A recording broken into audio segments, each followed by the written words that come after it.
What's up, traders? Welcome to this week's episode of the Weekly Watchlist, where I do a technical analysis and give you my thoughts on the tickers listed up above. We'll of course be checking in on the broad market. After that, we've got our core list of companies. And if you stick with me towards the end of today's video, I've got 2 additional trade ideas to share with you, so definitely stay tuned for that. As always, anything that we are associated with is linked down below in the description. Quick reminder that a thumbs up on the video goes a long way to support the channel, and with that being said, let's dive right into the charts.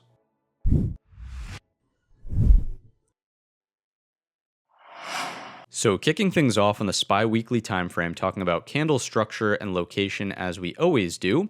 For structure this past week, we've certainly got a solid red-bodied bar, the most important characteristic being the close, extremely weak at the lows of the weekly range. We're not going to read into the upper and lower wicks all that much. They're relatively small and would not suggest a major failure at either end of the range. So from a structural perspective, sellers certainly do have the upper hand here. From a location perspective, on the bar-to-bar count, we did produce a lower high, and we also produced a lower low, which is technically bearish, but I would encourage you to just start thinking about this area on the weekly time frame chart as a balance area. Now, the weekly balance highs did reject at a very noteworthy place. We know that. That was the resistance trend line, weekly 50 SMA, but further than that, a little bit more nuanced, if we do something that looks like this, it was prior support, which then flipped to resistance here as well, and that added to the confluence of resistance around this area. So would it be reasonable for the weekly chart to remain in a downtrend and start working its way down towards the equal low around 360? It's possible, but I would just encourage you to remember that, we've still closed above the weekly level here at 390. Remember that this was prior support, resistance here, resistance for the breakout, and it's offered support for the past, 3 or 4 weeks in a row here. So the weekly gatekeeper, so to speak, is SPY 390. If we break down underneath SPY 390, then yes, absolutely the next target on the chart should be much closer to 373-ish area in here, coming from prior support, resistance in the top of that range, and support here as well. Does this make sense from a volume-based perspective? Let's take a look at that volume chart here. It absolutely would, right? So if we do something like this, again, we've closed right back at that magnet, SPY 390. That's the gatekeeper. If we break down the next high volume node, would you look at that? Pairs up very nicely with that SPY 373 area we were just eyeballing when the chart was slightly more zoomed in. So I would say an objective for the sellers this week would be to break down through 390 and make the rotation into 373 here to preserve the downtrend on the weekly and just continue to offer up these lower highs and work closer to the equal low down here. Now, something to at least consider, I'm not suggesting that this will happen, but something to consider is that if we do make the move into 373 and bounce off of it, would we start to offer up a possible inverted head and shoulders on the weekly time frame chart? From here, a break of the resistance trend line after a higher low could get interesting to reverse or at least neutralize the weekly trend. Obviously, a lot of time would have to pass before that's in play, but something to at least be thinking about in a logical situation based on finding support at the high volume node underneath us and avoiding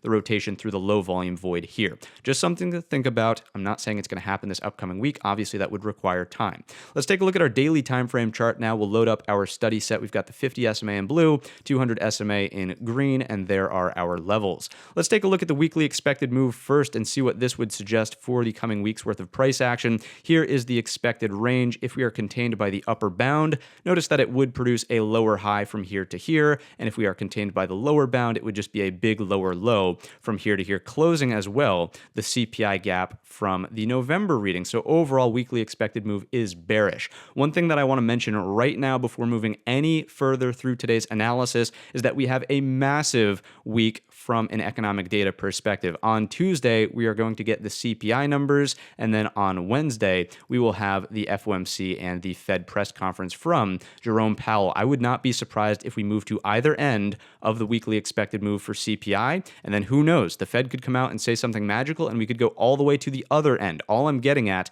is that you should probably keep your mind open to extreme possibilities and extreme volatility here. We'll be giving you some updates throughout the course of the week, but please do keep in an open mind as we're coming into some very, very important economic data here that will be market moving, okay? So I don't want to say that and just invalidate all the analysis. We can look at what we have in front of us here and make some assumptions for at least early on in the coming week. From a levels perspective, I would say what's unfolded in the past week is extremely bearish. Not only do we have the look above and fail, we targeted the bottom end of the range, that was hit, but now we're getting 3 days of price acceptance down on the lows towards that SPY 394.50. And this is the level that needs to resolve for the market to really move forward to break down the weekly 390 and get towards that CPI gap close, or stay in the balance range by getting back above. Notice on Friday, we close underneath. Here's the hourly look at the price action that's taken place. Notice that 394 is what stems the rally on Thursday. It stems the rally on Friday morning. The close underneath on Friday does strike me as being incredibly bearish here. Also adding in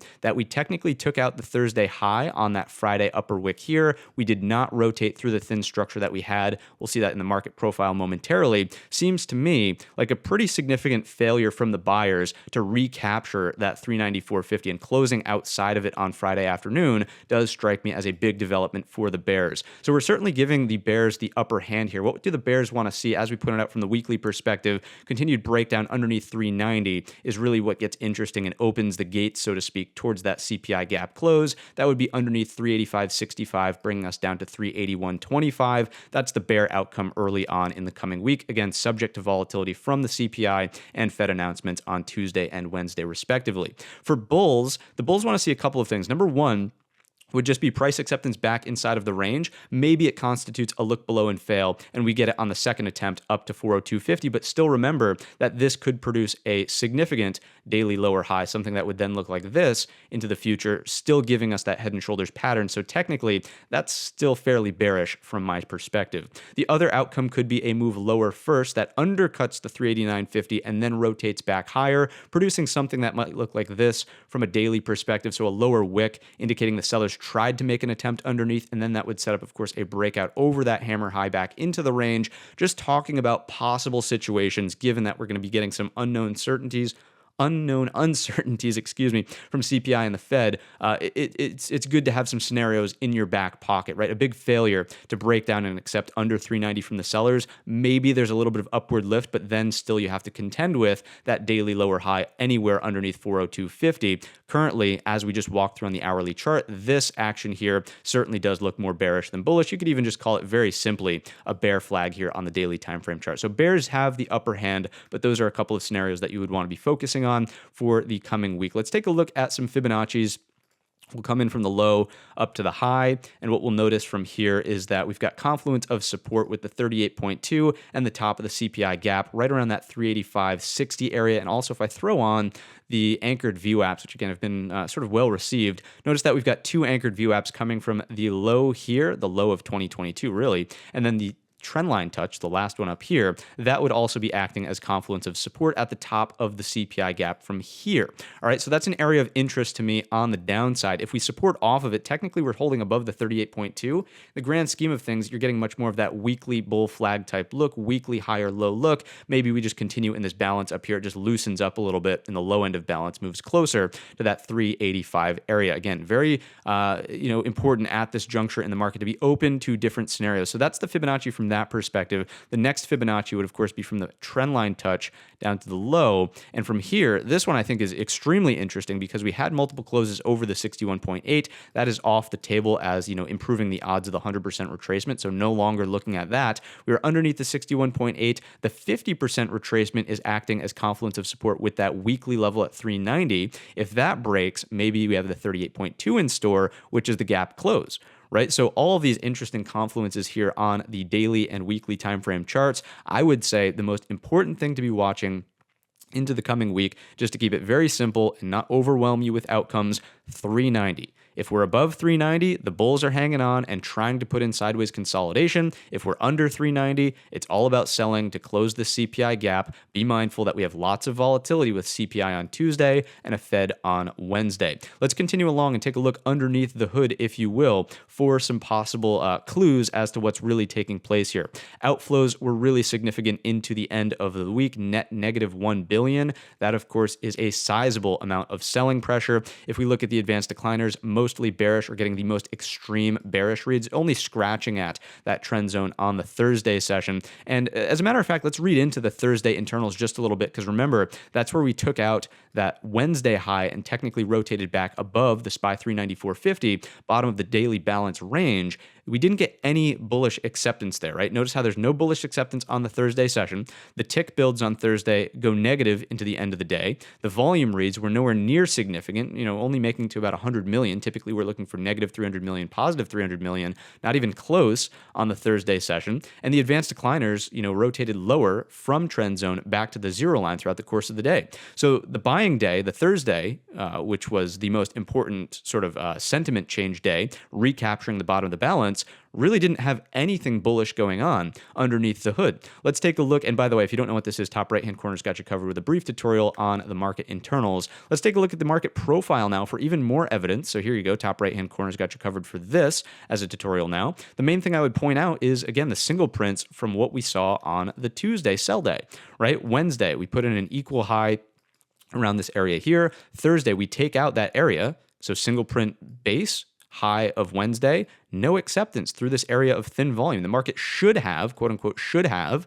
if the buyers were going to be strong, rotate up towards at least this point of control here. It simply did not happen. Notice on Friday, we get another attempt over the Thursday high, no acceptance over that area, didn't even make it to the overnight high, and the point of control closes where? In the midpoint of the day's range and underneath the base of the single prints here. So this also strikes me as a failure from the buyers. We repaired the poor high from the Thursday session, and we do have a poor high on the Friday session. We also closed a spike down here at the lows of Friday, and currently in the post market for the little, hour trading session after the close on Friday, we're underneath the spike. So technically the market should be auctioning lower to try to find buyers at some next level underneath us here. If we open in the spike, we'll learn something about the market accepting back into the bulk of Friday's range. Watch your point of control. Accepting underneath, again, you're looking for the market to auction lower. If we open above the spike here on Monday's session, that of course would just be neutral, and you would expect a balance on the day. They're not really expecting all that much. So really interesting from a market profile perspective. The main takeaway just being the big failure from the buyers,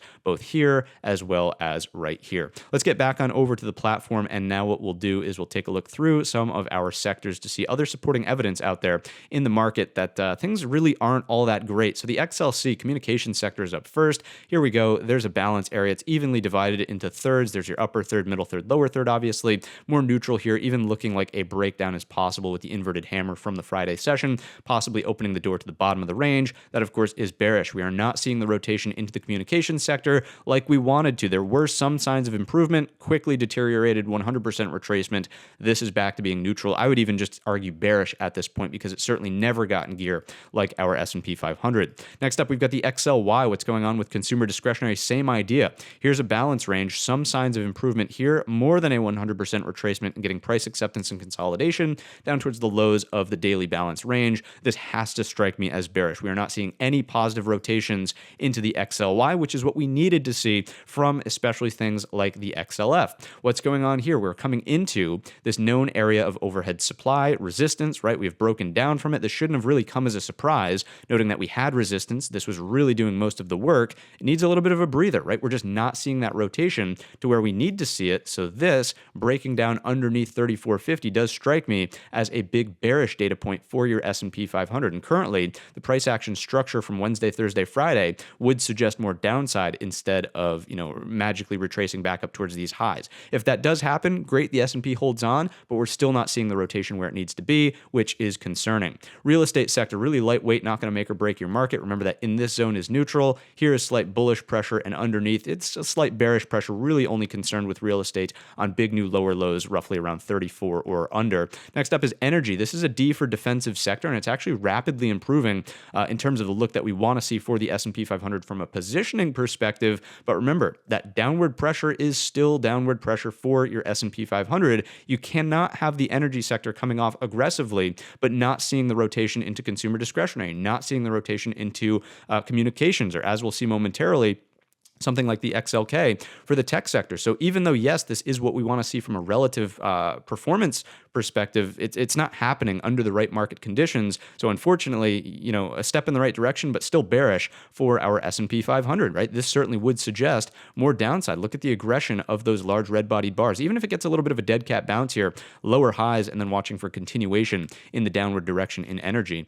Next up is the XLV, which technically is D for defensive. It's cooling off towards the top of its overall monthly range here. Should not come as a surprise. A little bit of a double top starting to form. It's not a double top until it is, though. Remember, it's got to take out its neckline here at 137.15. If that does happen, which does look to be a possible threat based on the large red-bodied bar from Friday, if we take that out, of course, this is bearish pressure for your S&P as we come back into this 134 range, which was fairly difficult to resolve in a couple of instances from back here. So this, to me, does not really look all that bullish for the S&P. So far, we haven't seen anything that's really looking good and supporting evidence for higher in our market here. In terms of the XLI, you'll notice that this looks very similar to the energy sector in terms of a distribution up here. It also was really pulling its weight for the market rally over the past couple of months, and it's cooling off, right? So if this breaks down underneath, you could even just call it a rough head and shoulders, right? A lot of these things look like head and shoulders. Underneath 99, easy to retrace through some of this thin structure that we see here,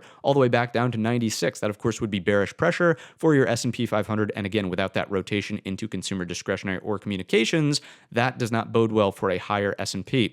XLB materials, same kind of idea, much lighter weight sector, so not as meaningful, but again, there's kind of your head and shoulders look, breaking down underneath 80.15, brings you back down to this gap area, some thin structure, some weakness in the market structure there in XLB. Overall, it does look like it could provide slight bearish drag for the market based on a look above and fail and just not really seeing the buyers step in. Again, lightweight sector, not going to make or break us, so let's go ahead and move on to the XLP, which is definitely much more noteworthy. This is the consumer staples sector, and again, this is D for defensive, but let's just remember what we literally just talked about in the energy sector, right? If the energy sector is moving lower, it's a good thing from a relative positioning perspective, but we need to see the slack being picked up in the other sectors. If this is going to turn into a head and shoulders and break down underneath the neckline at 75.64 and move through this thin structure into 74, yes, it's a step in the right direction from a positioning perspective, but overall, it's still bearish drag for the S&P if we're not seeing the rotation into the other heavyweight sectors that we need to see, such as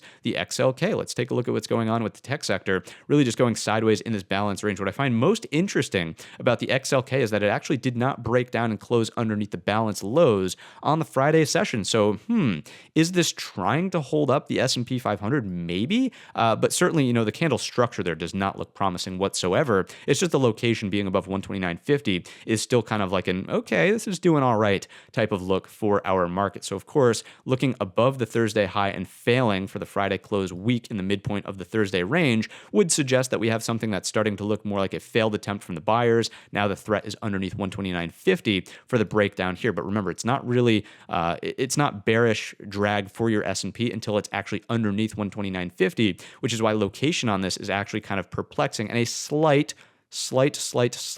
bullish data point. Just the fact that we have not closed underneath just yet. There's the opportunity for it to remain within the balance and possibly rotate up towards the top. It's not a guarantee. As we just pointed out, the structure does look more bearish than bullish, but being above 129.50 at least keeps us semi-neutral as of right now. We don't have a big lower low underneath the bottom of the balance. So keep a very close eye on your XLK around 129.50. This would be a primary watch early on in the coming weeks worth of trade. Last but not least is the XLU for the utility sector.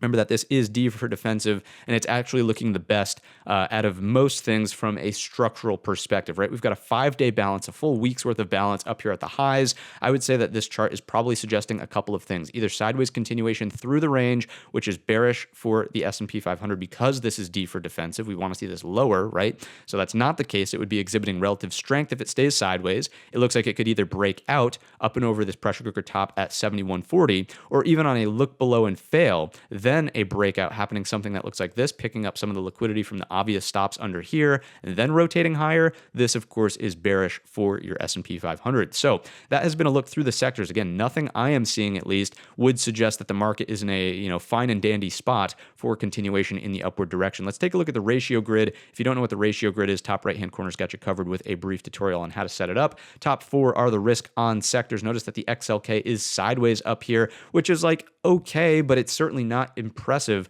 by any stretch of the imagination. Remember that if this was going to be more impressive, it would make a pullback into the 50 SMA, that's the gold line on these charts, and then rotate away from it sooner rather than later. The fact that it's just tangling up here and stuck in that structural balance we just saw on the daily chart does not really look all that promising. A breakdown from that daily balance certainly would suggest that this could move lower here. XLV at the top of the range starting to curl over just a little bit. Remember that technically XLV is D for defensive. It's just the second heaviest weighted sector in the S&P, so we need it to participate in rallies, but technically this is a bearish look in terms of posturing for our S&P 500 from a risk-on, risk-off perspective. Financials are breaking down from the double top. Obviously underneath that neckline, this is bearish here, and the XLY continues to just be an absolute slug going nowhere down at the bottom in its ratio pairing. XLI is holding up sideways. Remember that it's doing okay, but it's starting to enter much more of a distribution type look on the daily structural chart. If it starts breaking down, it's no longer pulling the weight for the rally. Expect a bearish S&P. Some bearish signs down in our risk-off sectors. Notably, the XLP continues to break out and stay above its ratio sort of ascending triangle. So this is a big concern for our market. I would say the only thing that looks good here on the risk-off sectors is energy coming in aggressively. We saw that on the chart, but then pair that with utilities coming back higher. Again, we're certainly not in any stretch of the imagination a risk-on type environment in the market, and that's a little bit of a change based on what we saw throughout the course of the rally over the past month or so, right? This kind of was playing nicely. Financials, healthcare was playing nicely. Industrials were playing nicely. So things are starting to change, right? And that's the main takeaway from this chart here. Let's take a look now at our helper chart in the ratio, which is growth versus value. So growth, value here, certainly continuing to reject off of the resistance trend line. So lower high right there, and even producing a lower low into the end of the week. This is a bearish chart for your S&P 500. Certainly would not suggest that we are out of the woods from a risk-on, risk-off perspective. Let's take a look now at our dollar. So taking a peek at the Dixie. The main concern here is that we're hanging on to this 105 area. Remember that this could be entering a phase of accumulation. I don't really think so, especially if we see the inflation number come in better than expectations. That would probably drive the dollar lower here early on in the Tuesday session. But if we stay above 105, and if inflation reads actually come in hot, I would imagine that this is higher, and of course that's bearish for your S&P 500. So continue to just monitor the 105 level in your dollar. That to me is kind of the gatekeeper on this particular chart. Let's take a look at rates now, so the 10-year, and we'll bring up the signal study because something interesting is happening here.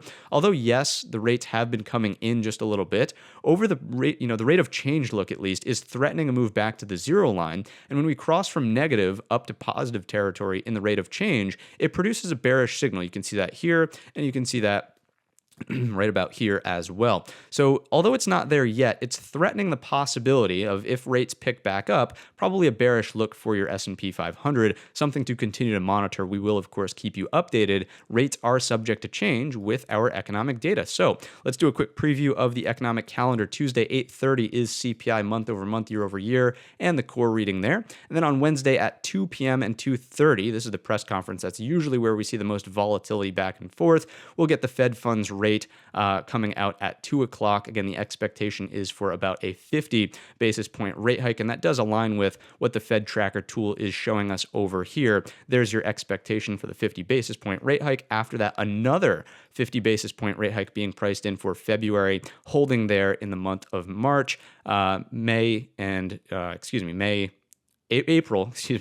April, May, there we go, there's the 5, getting a 25 basis point rate hike to hit our terminal rate at 500 to 525 and holding for 2 months as well. First rate cut is continuing to be priced in the month of July here. And remember that if this rate cut starts getting priced in sooner rather than later, it's a sign that the Fed needs to intervene because something is going massively wrong with our market. Now, something that I want you to consider is the earnings compression and earnings recession that is possible based on the higher Fed rates here. So I've prepared something kind of interesting for us today. Let's just keep in mind that already in Q3, we've seen a beat rate of about 57%, which is off of the typical 66% beat rate that we normally see under regular market conditions. If we're going to enter an earnings recession, let's think about what that would mean for the S&P 500. This is important from a context perspective. So far, the forward PE, or the expectation, I would say a comfortable place to evaluate the market, is right around 15, right? So let's just confirm that, yes, the market's comfortable with these readings here, around 15 as a forward PE ratio. Okay, so check, confirm that. Let's take a look now at the forward forecasts for the EPS in the year of 2020. 2023. Let's go with the consensus, and that is around 231.25. Source of these charts right here if you want to check them out. So 231.25 is the consensus, all right? So check. We've got 231.25 as the EPS for 2023. Let's take a look at typically how much EPS can change or compress in a recessionary environment. So that's this first column right here. Let's look at the average. Average is 18. 18% compression. And if you exclude the Great Depression and the Great Financial Crisis, about negative 8.4. So let's take the average of those and let's do some math here. And what I'm trying to do is just illustrate to you why people are possibly concerned about a recession in the market. So here's our forecasted EPS. This is the recession earnings compression. So 18 and 8.4, take the average of them. It's roughly 13.2 or something like that. So that is the compression factor that we're multiplying the earnings by. And then we'll use the PE ratio of 15, which we agreed upon earlier, for a hypothetical S&P coming all the way down to 30.10. Now, please, this is not a forecast by any shape, stretch, or form of the imagination. This is just a hypothetical situation, so you can see that investors are concerned about an earnings compression recession, which brings your S&P closer to about 3,000, we'll call it for round number's sake. So if we go back on over to the platform, and we just take a look at, let's go on over here to our CPI and Fed funds rate, right? So where is 3,000 on the market? 3,000 on the market brings us, right to an undercut of the pre-sickness highs, right? So here's roughly 3,000. There's the pre-sickness highs. You can see that the concern is for continued downdraft in the market if the Fed earnings recession is ultimately what happens as a scenario here for our market. The whole reason that we bring this up is because we're already seeing some posturing of this ahead of the CPI print. Remember, if CPI misses and this is higher than the expectation, Fed funds will likely have to continue to push rates higher, increasing the odds of the earnings recession, increasing the odds that the S&P may, based on a valuation perspective, have to get much closer to 3,000. Again, not a forecast, just putting some numbers out there into the world as hypothetical situations. Why is this all important? Again, from a tone perspective, we're already starting to see much more of a risk-off type look. If we look at the TLT and the ratio specifically on the daily time frame chart, let's zoom in here. TLT has been massively outperforming the S&P over the past week and a half or so. We also know that UTs are also outperforming the S&P, which is a typical flight to safety. So overall, this is the concern for the market. This is why the numbers are so important from Tuesday as well as Wednesday. CPI and the Fed expect some volatility. If we're getting the earnings compression sort of recession, so to speak, this is certainly signs that investors are, scared of that as a possible situation, and there's already some signs of positioning for that type of scenario. So that, of course, bodes bearish for our S&P 500, all right? Things will not change until we actually crack those SPY daily levels that we were just discussing, SPY 390, but the ingredients are there from a macro perspective to really start to change the tone if this Fed meeting suggests that rates will continue to move higher and stay there for longer, which Jerome Powell has been fairly clear about will be part of his prerogative to really make sure inflation is under control. A couple of other supporting charts. I know we did a deep dive on the fundamental look here in today's video. Let me know if you enjoyed that or if that was a waste of time and you're like, Matt, just shut up. Give me the numbers. We don't really care about the macro. I would love to hear some feedback. I find this stuff fascinating,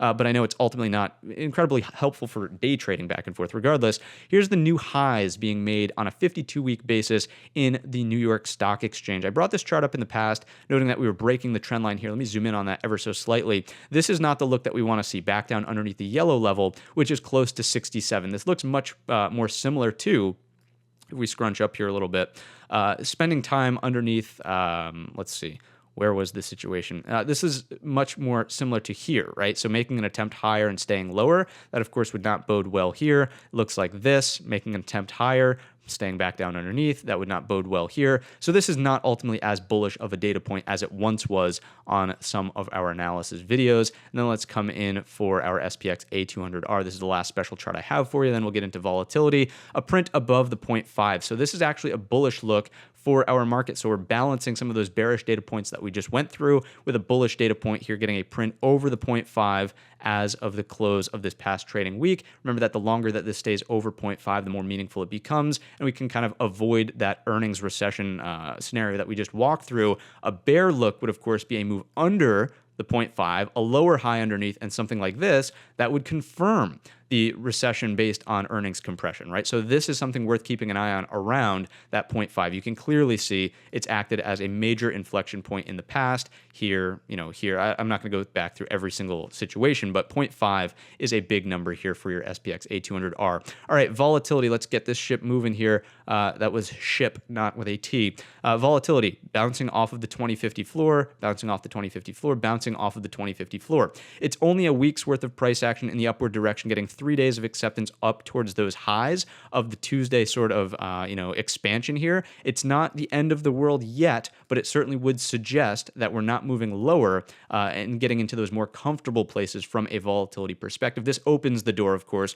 for some more downward outcomes in your S&P 500. A precursor that you can keep an eye on is your VVIX, of course, and this is actually sideways in the range. So here's a range. If it takes out the top of the range and moves to 103, with your VIX staying sideways, so I'll put that down on the bottom.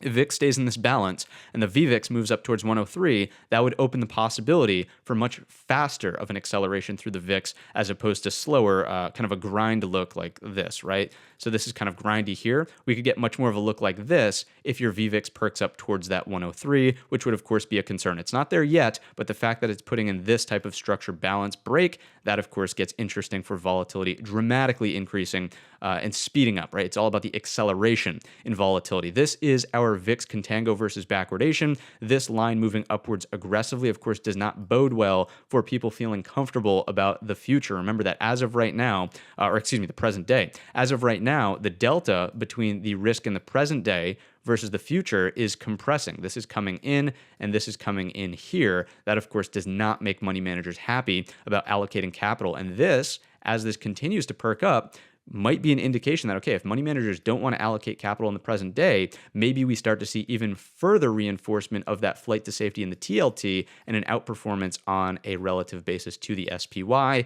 signaling much more of a concern about that recession compression earnings. Recession, compression, dramatic drawdown in the market, right? It's all of those rhyming words. You get the idea. That is the risk in the market at this point in time. And volatility is starting to show that in its sort of spread between the front and back month. Let's take a look at the QQQ. We will round out our broad market here with the two other indexes. QQQ, just like the XLK, still in the range. So 281.25 is going to be your make or break level. Weekly expected move is still bearish, right? Noting that we get a lower low or an equal/lower high if you want to count the upper wick of that move there. Overall, still underneath the resistance trend line, and it would keep us in the balance here. I would watch for a balance break, which could easily take us to close that CPI gap, which of course is an interesting thing to be watching for. If we take out the fibs from the lows to the highs, notice that that break of the balance lows would be a breakdown of the 38.2, much more of a bearish data point looking for that gap to close from the CPI read, right? Next up, we've got the IWM Russell 2000 and the small caps. This continues to be a major red flag for your market, just indicating that risk appetite is no longer there in the market. This has been acting as a leader, it made the equal low, never made the lower low, first to break out of the balance, so on and so forth. Look at what's happened here. It's already breaking down from its overhead balance with some price acceptance underneath, much more of a break, retest, and move looking like it's going to go lower here. So no price acceptance within on that Thursday upper wick. Friday closes extremely weak at the lows of the week's range. The one saving grace is that we have the 177 weekly level here. I would watch to see if it produces any sort of bounce, but any continued price acceptance under 181.10 in your IWM continues to signal much more of a risk off look for the broad market overall.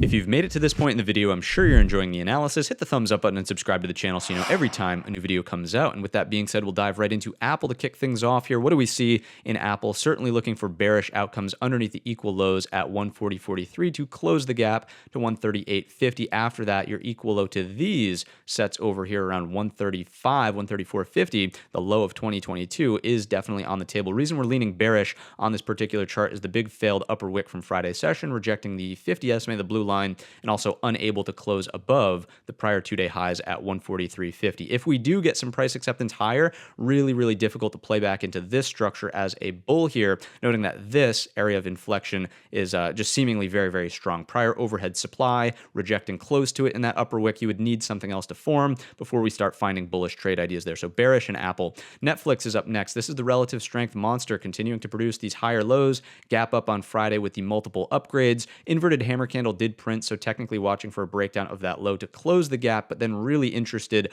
for a gap fill reversal off of 312.50 for just continuation in the upward direction. So repair the structure, find another higher low, and gun back up towards closing that gap at 332.67 is kind of the interesting trade idea. If we accept underneath 312.50, I would just say patience here, and bears might get interested on a breakdown of 303. Next up is Tesla. What's going on with Tessie?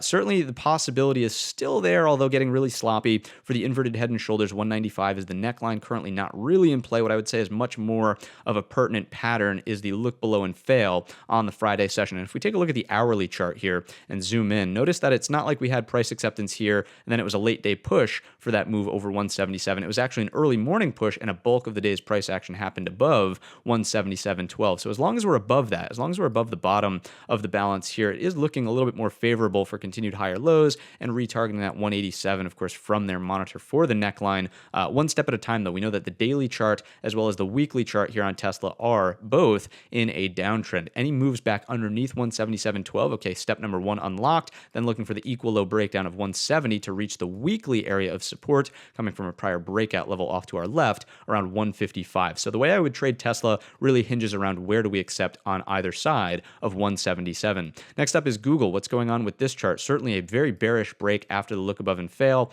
more than a 100% retracement. So for new money shorts, I would say, hey, maybe tap the brakes, look for the better lower high entry. Any rallies really want to stay underneath 94.64, and then off of a lower high, we can start to come down and look for this possible gap fill under 91.60, closes down towards 89.50. That's the bearish look here. Any acceptance back above 94.64, I would need to see a higher low above. Reason being is, again, if we take a look at that hourly chart, these things are super helpful. Notice that we get a breakdown, lower high, so we're already showing that the sellers are getting aggressive on the backtest and the buyers just don't want anything to do with pushing prices back into that range. So therefore, if it is going to be a bullish rotation on the look below and fail, it's got to produce and flip this back to support before I'm interested in the long-sided possibilities. Next up is Metaverse and Zuckerberg's Fantasyland. What do we see going on over here? Nothing really all that impressive from a selling perspective. I still would only be interested underneath 109.30. This strikes me as really sloppy.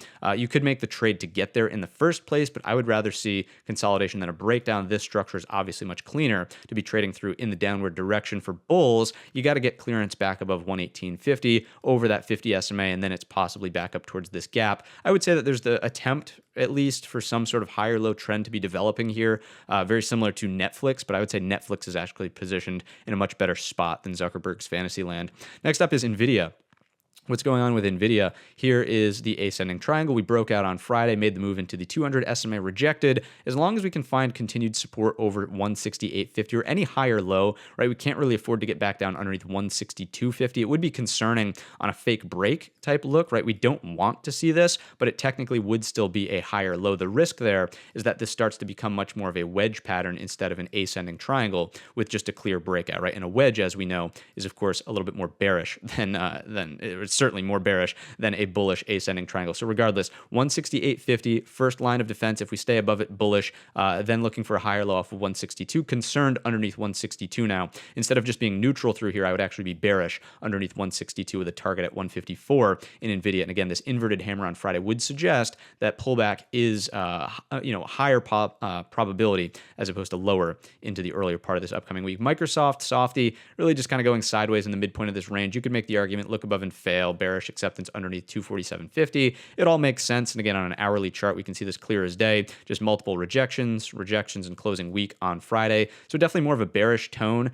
You could look at this as a daily bear flag, look for the rotation to 240. But in the midpoint of a range, you guys know this, you don't generally have any particular edge here. Your edge is here for breakout or mean reversion, or at the bottom, same thing, but opposite, mean reversion or a breakdown. So patience play in Microsoft. Last but not least, the mini beast. We've got Amazon. What's going on with Amazon? Anything interesting here? Definitely a bearish look, no doubt about that. We know that we're in a daily as well as weekly downtrend, so we will be favoring the downside outcome. So lower highs, breaking down from this balance area, bear flag underneath into the close of business on the week. Again, the hourly chart does a great job of showing rally was met with resistance, didn't really get anything going on early on the Friday morning session. So overall, looking for breakdowns of this into the 86. I would say if you're not even comfortable taking that as a day trade because the range is fairly small, the next big downside trade in Amazon is clearance of that 86 low from here into 82, which was prior support from off to the left. Quick reminder to hit the thumbs up button, the subscribe button, the bell button, all of those buttons YouTube tells us to tell you about. And let's dive right into these trade ideas. First one is Walmart. Notice that we're in an overall uptrend happening here. That is important because we are looking for continued selling pressure to get us to the back test of this breakout point here, which would also be closing the gap. That's at 143.20. When and if that happens, looking for a hammer candle, looking for an intraday double bottom, inverted head and shoulders, any sort of buy setup around this 143.20 to get us back close to closing this overhead gap from the Friday session. So needs to sell first, but then looking for a reversal back in the upward direction. Risk reward would look hopefully something along the lines of this as a quick eyeball test. All right, so that checks out as 2-to-1, 3-to-1. Next up, we've got BA for Boeing. This is a short trade. So we got one long, one short. Short is underneath the inside bar lows. Both of these candles are inverted hammers, indicating failure from the buyers up at the highs to stay over the opening print. It would also be a rotation back down underneath the breakout point. So a fake break, trapped buyers up here should rotate back down towards the bottom of this flag consolidation range at 168.59. In terms of risk reward, can't really use a stop over the high of day. This is much closer to like a 1.5 to 1 risk reward ratio. You need to find an intraday setup that causes the breakdown of that setup. So you could maybe put a stop here, enter here, and start targeting something like this. That, of course, is much more attractive. So one long, one short, Walmart and Boeing. That's what I've got for you in today's video. If you appreciated the video, if you learned anything new, possibly during that fundamental take we had around the midpoint, let me know down below in the comment section or by just simply giving the video a thumbs up. We will be live covering the CPI at 8:15 on Tuesday. We'll be live every other day of the week at 8:30 as we normally are. And with that being said, I wish all of you a green trading week.